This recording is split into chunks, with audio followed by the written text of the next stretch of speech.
प्रिय छात्रों, मैं वीरेंद्र कुमार मिश्रा, प्रवक्ता Hindi, general inter college Bareilly, online कक्षाओं में आपका स्वागत करता हूं। आप बहुत लंबे समय से हिंदी की कक्षाओं को ऑनलाइन के रूप में पढ़ रहे हैं। लगातार हम लोगों ने काव्यखंड, संस्कृत खंड, गद्य खंड के अनेक वीडियो देखे हैं। इस समय हम लोग गद्य खंड में अथातो घुमक्कड़ जिज्ञासा, जो राहुल सांकृत्यायन के द्वारा लिखा हुआ पाठ है, इसको पढ़ते हैं। आप जानते हैं कि राहुल सांकृत्यायन एक बहुत बड़े शिक्षाविद हुए हैं, जिन्होंने बहुत सारे यात्रा वृतांत लिखे हैं। यात्रा वृतांत के क्षेत्र में ही इनका बहुत बड़ा योगदान है। कहानी संग्रह भी लिखे हैं, कहीं दर्शन ग्रंथ भी इन्होंने लिखे हैं। इस प्रकार से आप पूरा इनका परिचय ध्यान से समझें। इनका जन्म जो है वो सन 1893 ईस्वी में हुआ था। मृत्यु सन 1963 में हुई थी। ग्राम पंधा और आजमगढ़ में इनका जन्म हुआ था 1893 ईस्वी में, और मृत्यु इनकी 1963 में हुई है। बहुत सारी रचनाएं भी इन्होंने लिखी हैं। कहीं पर कहानी संग्रह लिखे हैं, बोलगा से गंगा, कहीं पर यात्रा वृतांत अनेक लिखे हैं, मेरी लद्दाख यात्रा, मेरी यूरोप यात्रा, इस प्रकार से श्रीलंका, ऐसे अनेक यात्रा वृतांत भी लिखे हैं और बहुत बड़ी प्रसिद्धि इन्होंने प्राप्त की। बहुत बड़े घुमक्कड़ थे। और इसी के साथ साथ इन्होंने, अब देखा जाए तो अगर इनकी भाषा शैली में जाएं तो इनकी संस्कृत निष्ठ, परिष्कृत इनकी भाषा है, सरल प्रवाहपूर्ण भी है, और शैली में आप देखें विचारात्मक है, विवरणात्मक है। अब कहीं गंभीर विषयों पर चिंतन किया है तो इन्होंने विचारात्मक शैली का प्रयोग किया है। कहीं पर किसी यात्रा को करके आए हैं तो उसका विवरणात्मक शैली में विवरण किया है, विवेचनात्मक में भी किया है, कलात्मक ढंग से लिखा है। कहीं कहीं पर किसी जब परंपरा का, रीति का कहीं उल्लंघन होता दिखाई दिया तो उन्होंने व्यंग्यात्मक शैली का भी प्रयोग किया। कहीं पर कह दिया कूप मंडूकता तेरा सत्यानाश हो, इस प्रकार के व्यंग्यात्मक शैली के उदाहरण सामने आ जाते हैं। तो इस तरीके से पूरे पाठ को आप पढ़ेंगे। इस पाठ को हमने 2 पार्ट में बांटा था। अभी पहला पार्ट कुछ दिनों पहले हम लोग पढ़ चुके हैं, और आज दूसरा जो पार्ट है इसका, अथातो घुमक्कड़ जिज्ञासा, इस पार्ट को हम लोग यहाँ से, जो स्लाइड आप देख रहे हैं, यहाँ से अभी हम लोग पढ़ेंगे। देखेंगे क्या बताया इन्होंने। भारत के प्राचीन धर्मों में जैन धर्म भी है।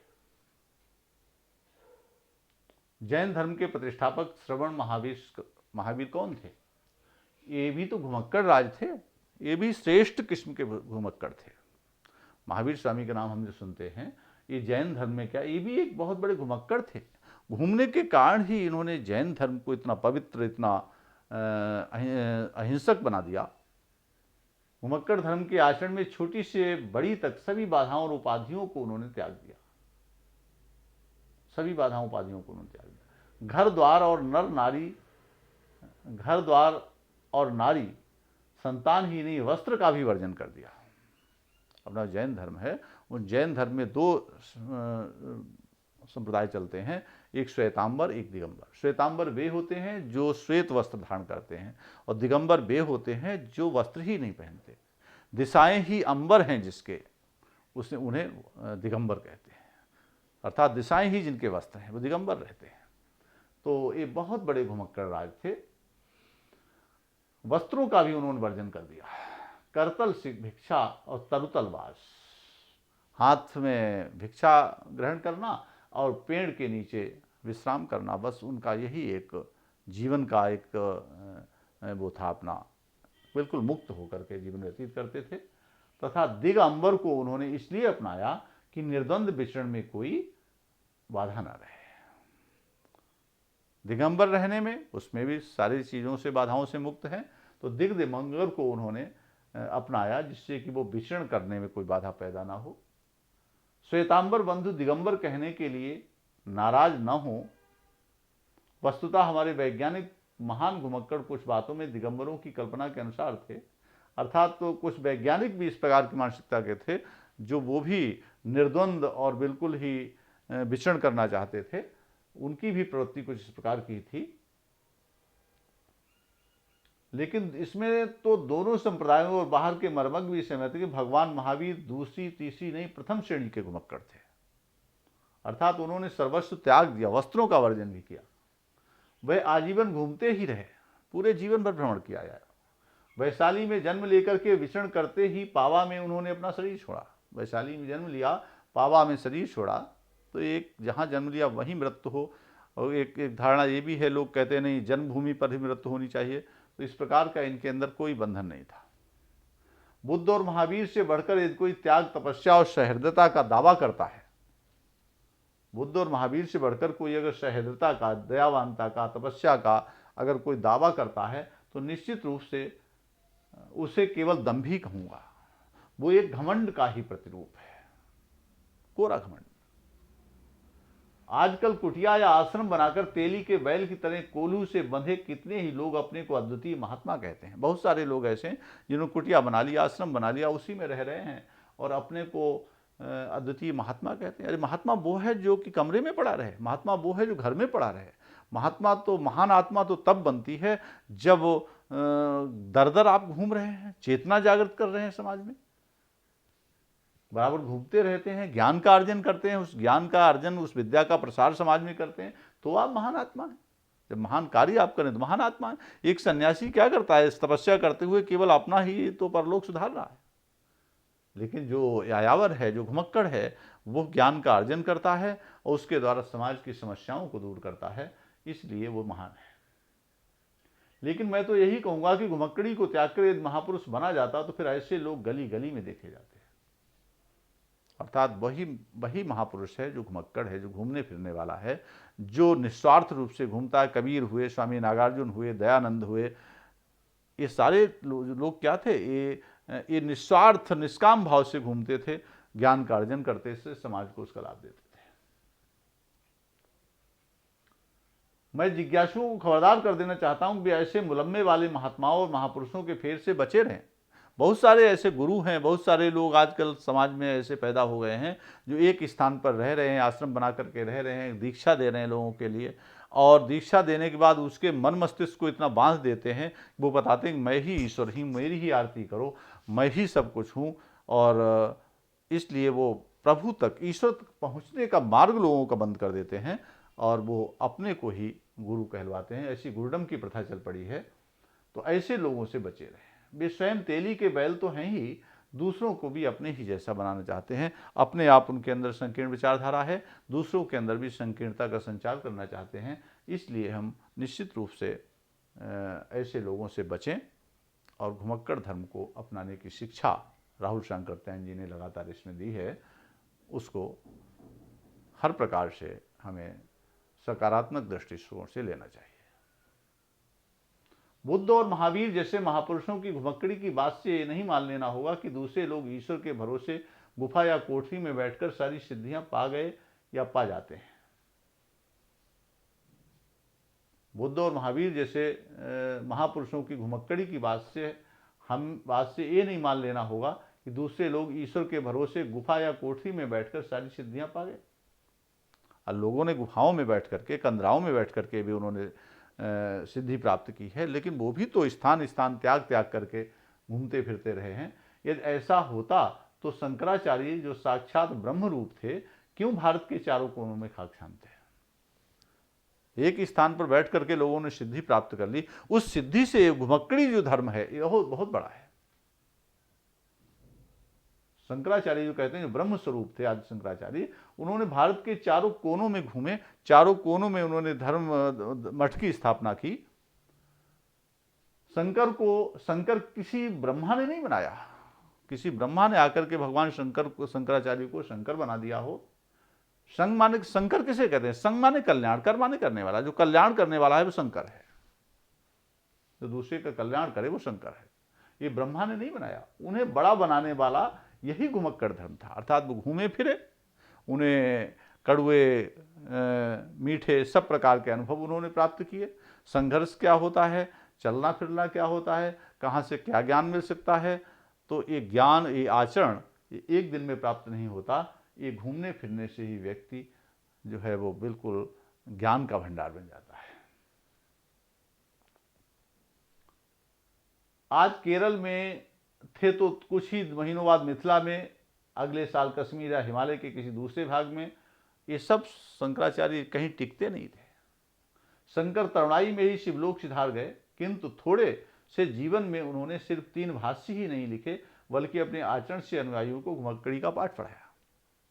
बहुत थोड़े समय में ये दिवंगत हो गए, इनकी मृत्यु हो गई शंकराचार्य जी की, लेकिन उन्होंने इतने ही समय में 3 भाष्य लिख दिए और अपने आचरण से अपने पीछे चलने वाली जो श्रृंखला थी, शिष्य श्रृंखला, उनको उन्होंने घुमक्कड़ी धर्म का पाठ पढ़ाया। आज भी उनके पालन करने वाले सैकड़ों मिल जाते। तमाम भिक्षु जो हैं वह सन्यासी बौद्ध धर्म में आज इस धर्म को अपनाते हैं। आपने देखा होगा कि हम लोग त्यागपति खंड काव्य में हर्षवर्धन और राजश्री का जो उदाहरण पढ़ते हैं, तो राजश्री भी बौद्ध धर्म में बहुत विश्वास करती थी। वो भी अपने पति की मृत्यु के बाद वो भी भिक्षु बनना चाहती थी। तो अनेक ऐसे जो है वो आपको मिलेंगे उनके शिष्य जो आज भी उस धर्म को अपना रहे हैं। वास्को डी गामा के भारत पहुंचने से बहुत पहले शंकर के शिष्य मास्को यूरोप तक पहुंचे थे। ये कोलंबस और वास्को डी गामा ने खोज की, उससे पहले हमारे बौद्ध धर्म के जो सन्यासी थे, जो घुमक्कड़ थे, वो घूम चुके थे मास्को यूरोप तक। उनके साहसी शिष्य भारत के चारों धामों से ही संतुष्ट नहीं थे, बल्कि उनसे कितनों ने जाकर के बाकू, रूस को कहते हैं, में धुनी रमाई। रूस में भी उन्होंने अपने जाकर के अपना प्रचार किया। एक ने पर्यटन करते हुए बोल्गा तट पर निजी नोवोग्राद के महामेले को देखा। वहाँ कोई मेला इस प्रकार का लगता होगा, उस मेले का दर्शन किया। मेले में लोग जाते हैं, मेले में घूमने जाते हैं, वहाँ की संस्कृति को देखते हैं, वहाँ की चीज़ों को देखते हैं, वहाँ लोग हाथ के द्वारा क्या क्या चीज़ें बनाते हैं, तो ऐसी उसकी सारी आबो हवा को देखते हैं, सुनते हैं। सुनने के बाद आकर के अपने क्षेत्र में उसको प्रचार करते हैं, लोगों को उस कार्य के लिए प्रेरित करते हैं। रामानुज, मध्वाचार्य, वैष्णवाचार्यों के अनुयायी मुझे क्षमा करें, मैं कहूँ कि उन्होंने भारत में कूपमंडूकता के प्रचार में बड़ी सरगर्मी दिखाई। अर्थात इन्होंने एक स्थान पर बैठ करके जिन्होंने शिक्षा दी है, भला हो रामानंद और चैतन्य का, जिन्होंने कि पंख के पंकज बनकर आदिकाल से चले आते महान घुमक्कड़ धर्म की फिर से प्रतिष्ठापना की। रामानंद और चैतन्य स्वामी जो थे, उन्होंने पंख के पंकज बनकर, पंकात जायते इति पंकजा, जो कीचड़ से उत्पन्न होता है वो पंख है, वो पंकज है।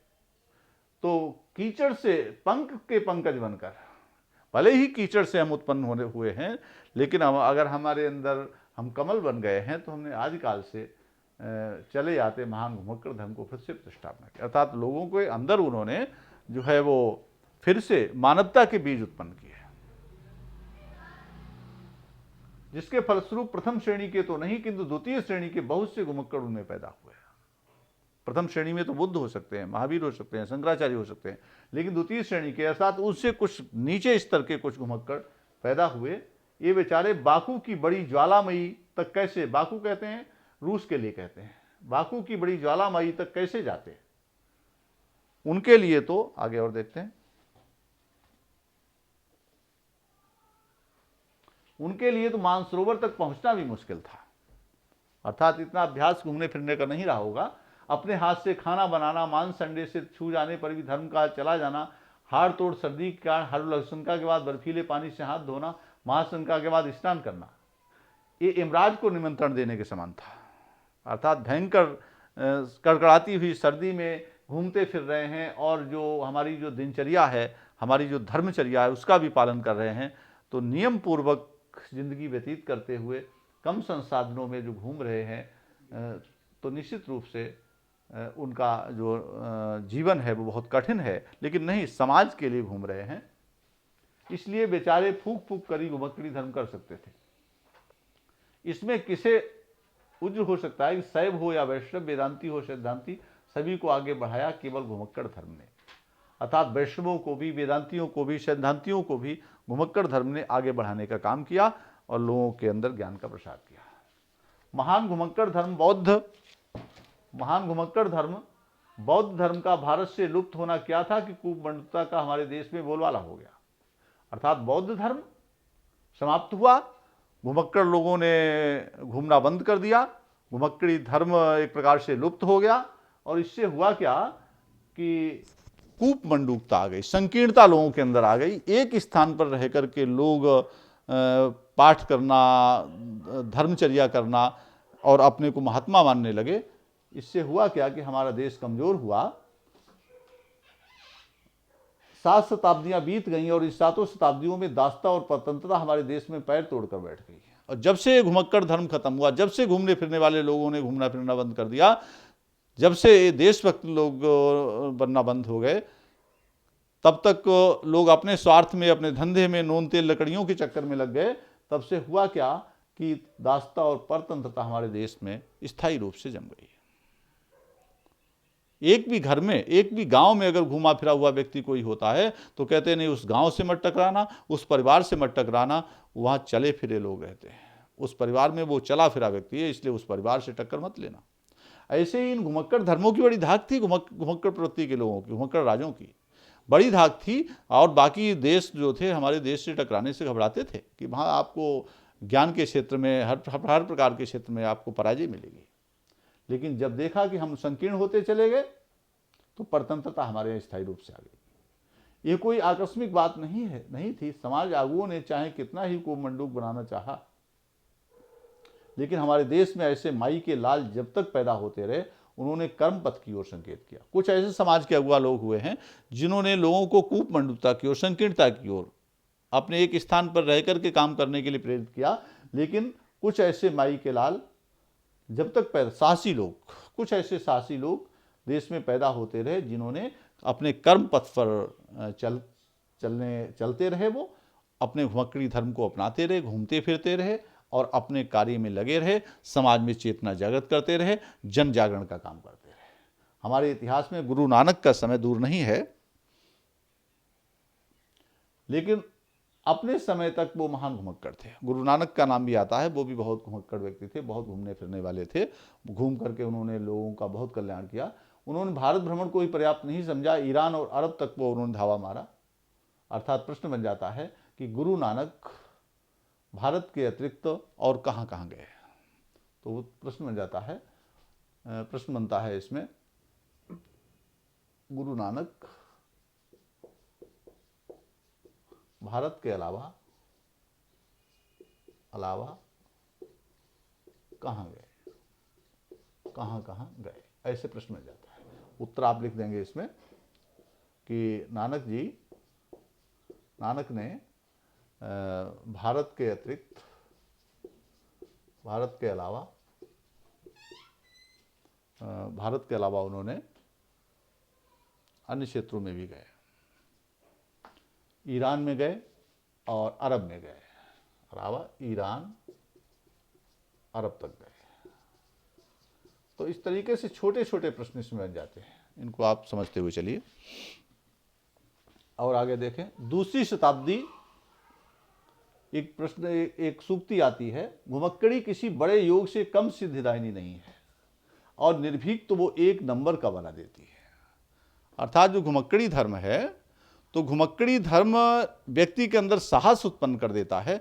जैसे योग करने वाला जो योगी व्यक्ति होता है वह परमात्मा से साक्षात कर लेता है, उसके अंदर बैठने की और अपने शरीर को कसने की योग्यता भी आ जाती है, ध्यान को केंद्रित कर लेता है। ऐसे जो घुमक्कड़ व्यक्ति है वह भी एक नंबर का निर्भीक बन जाता है, ज्ञानी बन जाता है और अपने ध्यान को केंद्रित करके ही वो समाज से ज्ञान का अर्जन करके अपने समाज को देता है।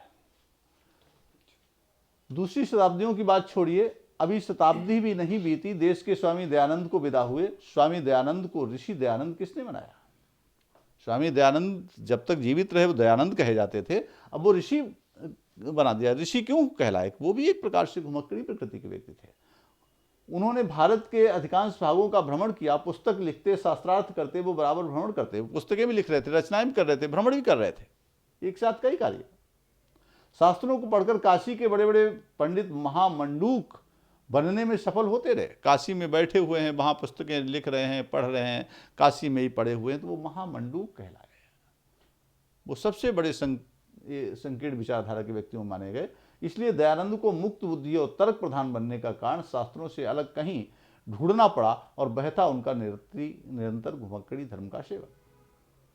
अर्थात स्वामी दयानंद जो थे उन्होंने घूमने फिरने के कारण वो मुक्त बुद्धि कहलाए और वो तर्कशील कहलाए, तर्कशील बने। क्यों बने? घुमक्कड़ी धर्म के कारण बने। अनेक प्रकार के ज्ञान, अनेक प्रकार की संख्याएं, उनका का समाधान उन्हें मिलता रहा, जो उनके जीवन में एकत्र होता रहा और हर जगह वो उसका प्रयोग करते थे, शास्त्र ज्ञान में, उपदेशों में और अपने जीवन में।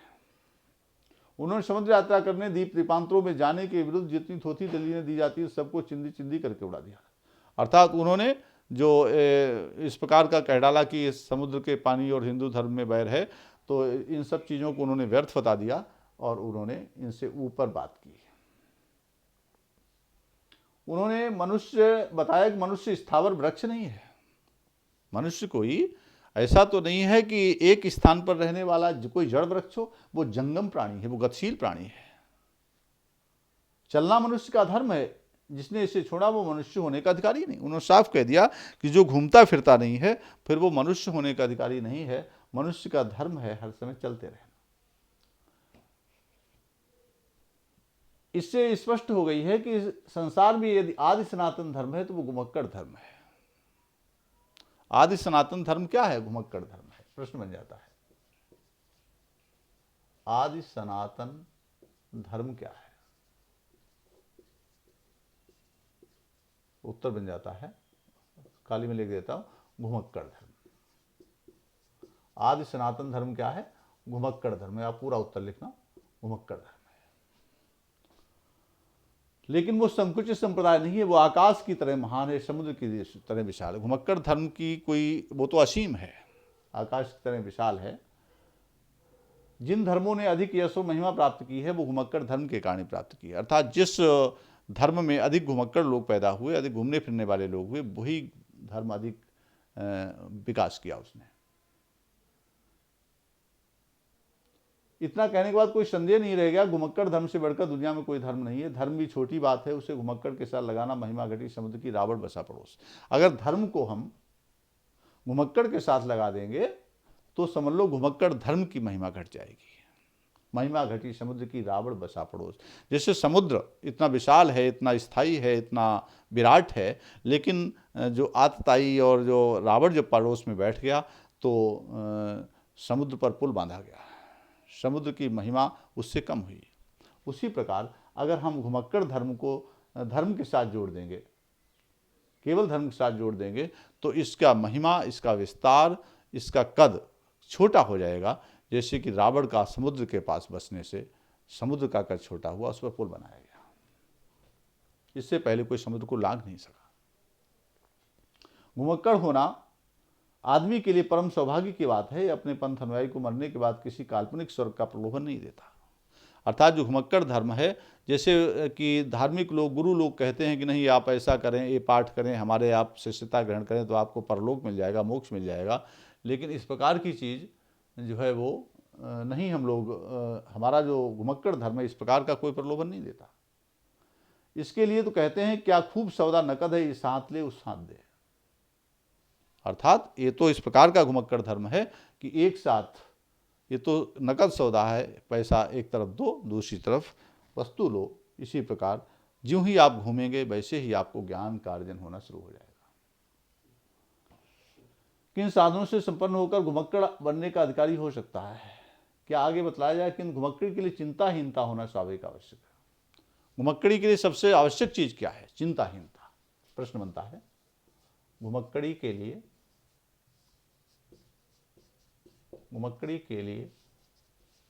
सबसे आवश्यक चीज क्या है? सबसे आवश्यक क्या है?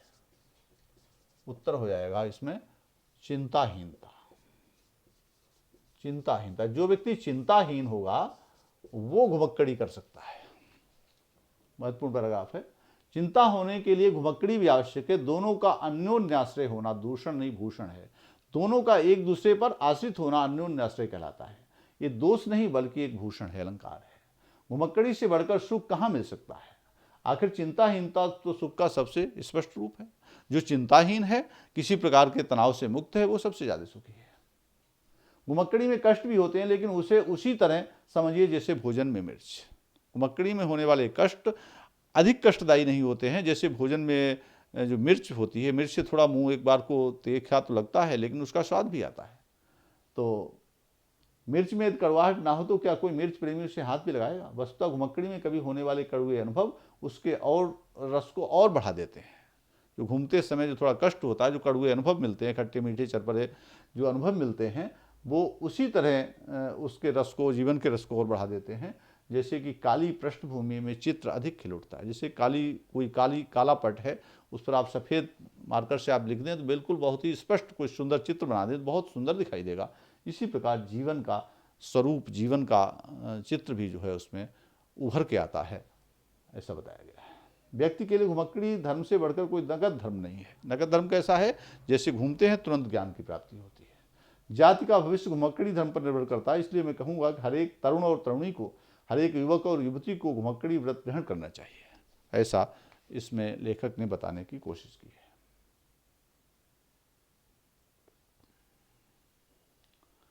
माता के आंसू बहने की परवाह नहीं करनी चाहिए। माता अगर आंसू बहा रही है तो भी उसकी परवाह मत करो, उसको समझाइए। शंकराचार्य तो कहते हैं कि सन्यासी थे, लेकिन क्या वो अपनी माता के संस्कार में नहीं आए? उन्होंने भी आकर के उस अपने कार्य को पूरा किया, लेकिन सन्यासी धर्म अपनाया, घुमक्कड़ धर्म अपनाया। पिता के भय और उदास होने की, न भूल से विवाह कर लाई अपनी पत्नी के रोने देने की, और न किसी तरुणी को अभागे पति के कल्पने की परवाह करना चाहिए। अरे आपने देखा होगा कि जो भगवान सिद्धार्थ थे महात्मा, उन्होंने अपने छोटे से शिशु राहुल को और पत्नी यशोधरा को त्याग दिया। सखी वो मुझसे कह के जाते, क्या वो पथ में मुझको अपनी बाधा ही पाते। स्वयं सुसज्जित करके क्षण में प्रियतम को प्राणों के पण में स्वयं भेज देती हम रण में छात्र धर्म के नाते। भले वो सखी वो मुझसे कह के जाते हैं। इस प्रकार देखा वशिष्ठगुप्त ने कितना अच्छा वर्णन किया है कि जो महात्मा बुद्ध जो हैं वो अपनी पत्नी यशोधरा राहुल को छोड़ करके चले जा रहे हैं, और उन्हें वैराग्य पैदा हो गया था। बस वैराग्य के और उस महान उद्देश्य की प्राप्ति के लिए पत्नी को, बच्चे को, सबको छोड़ा। तो ये क्या है कि हमें घुमक्कड़ व्यक्ति के लिए न आंसू की परवाह करनी चाहिए, न पिता के भय और उदास होने की, न भूल से विवाह कर लाई अपनी पत्नी के रोने देने की, किसी तरुणी को अभागे पति के कल्पने की। बस शंकराचार्य के शब्दों में यही समझना चाहिए, निस्त्रय गुणे पथि विचरता को विधि को निषेधा। और मरे गुरु कपोत राज के वचन को अपना पथ प्रदर्शक बनाना चाहिए। अर्थात उन्होंने इस उद्देश्य को लेकर हमें आगे बढ़ना है। कैसे? सैर कर दुनिया की गाफिल जिंदगानी फिर कहाँ, जिंदगी गर कुछ रही तो नौजवानी फिर कहाँ। अर्थात दुनिया का भ्रमण कीजिए, ऐसी जिंदगानी फिर मिलने वाली नहीं है। और अगर जिंदगानी रह भी गई तो फिर नौजवान नहीं रहेंगे, शरीर में बल नहीं रहेगा। इसलिए शरीर में कुव्वत रहते हुए ही, ताकत रहते हुए हमें भ्रमण कर लेना चाहिए। दुनिया में मनुष्य जन्म एक बार ही होता है और जवानी भी केवल एक बार ही आती है। साहसी मनुष्य तरुणियों को इस अवसर से हाथ नहीं धोना चाहिए। कमर बांध लो, भाभी घुमक्कड़ बनो, संसार तुम्हारे स्वागत के लिए बेकरार है। हर प्रकार से उन्होंने देखा जाए तो घुमक्कड़ धर्म अपनाने पर बल दिया है और बताया है कि किसी भी साहसी मनुष्य को, विचारक को, युवतियों को इस अवसर से हाथ नहीं धोना चाहिए। अर्थात इस घुमक्कड़ धर्म से विरक्त नहीं होना चाहिए। ये जिंदगी आती जाती रहती है।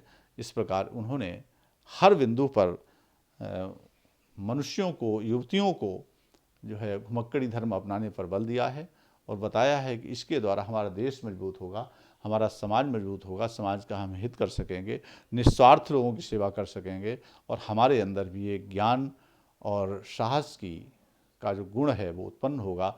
हम मजबूत होंगे, स्वयं दूसरों को भी मजबूत कर सकते हैं। पूरा वीडियो आपने अंत तक देखा है, देखते रहिए, मित्रों में इसको शेयर करें, चैनल को सब्सक्राइब करें और साथ ही साथ अगर आपको कुछ प्रश्नावली भी चाहिए, इसकी 10-20 प्रश्न और परिचय आदि चाहिए तो निश्चित रूप से आप डिस्क्रिप्शन में दिए हुए लिंक पर जाएं, चैनल को सब्सक्राइब करें और इस प्रकार से आप पूरे पाठ को समझ सकते हैं। ध्यान से समझते चलिए और जो है पूरा अंत तक पढ़िए। सारी परीक्षाएं ऑनलाइन कक्षाओं के आधार पर ही संपन्न होने वाली हैं। धन्यवाद।